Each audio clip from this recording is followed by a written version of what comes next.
Hi guys, welcome back to the channel. I wanted to give a quick video on tips to replace your engine mounts on an all-wheel drive Astro or Safari van. This applies to 96 to what, 04, 05 when they stopped making them. I don't know if the earlier ones are the same. I've now done this three times.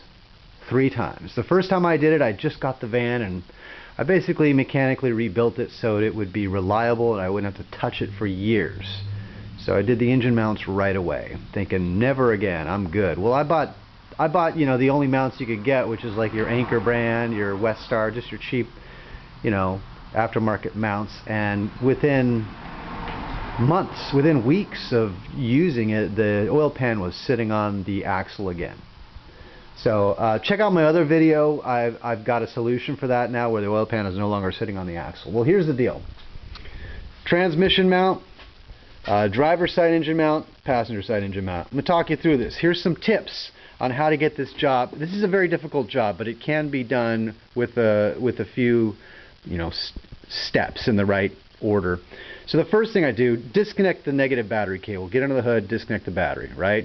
That's because you're going to pull the starter for the passenger side. Your starter's got a 13mm and an 8mm nut on it that holds the wiring, okay? You're probably not going to get that starter wiring off, though, until you actually pull the starter off the engine. A couple of, I think, 13 or 14mm bolts drop out, starter comes down, wires come off, put the starter aside. That's it. Next thing, you've got the long bolt that goes through here that actually bolts to the engine mount, the bracket itself that's connected to the engine. I pull the nut off of that, and then I get like a little bottle jack, something like this, and I support one side of basically the transmission bell housing at a rib, and I catch it with this, okay? Because I'm just trying to lift one side of the engine at a time. Oh, back up. I've also loosened my transmission mount to allow the whole powertrain to flex, okay? And if you're going to replace it anyway, you might as well pull the bolts out. Let it sit there. So now, back to that. We've just added the bottle jack. We've just taken the pressure off of the engine mount. Now you should be able to slide that big bolt out of there, okay? Then crank the jack up a little bit more. You're going to get this bracket lifted away. Now you got better clearance to get after these three 15mm bolt heads, and you're going to do that from underneath from various different angles. Okay.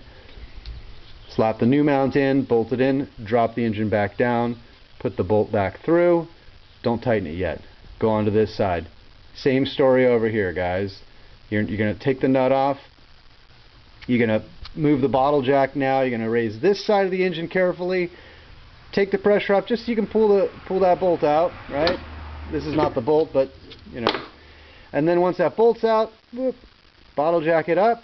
You can access these 15s a lot easier. Slip it out, new mount, reverse the process, drop it down, bolt in. Okay? And then I would, if you're placing the rear mount here, then I would at that point put the new mount in, center the engine up according to the rear mount, tighten this down, and then get back here and tighten both of those down. That's it. Those are my tips. Oh, then put the starter back in and reconnect the negative battery cable. Good luck. It's a terrible job. I recommend some aspirin, you know, along the way. If you have any questions, let me know. Happy to help. Thanks for watching.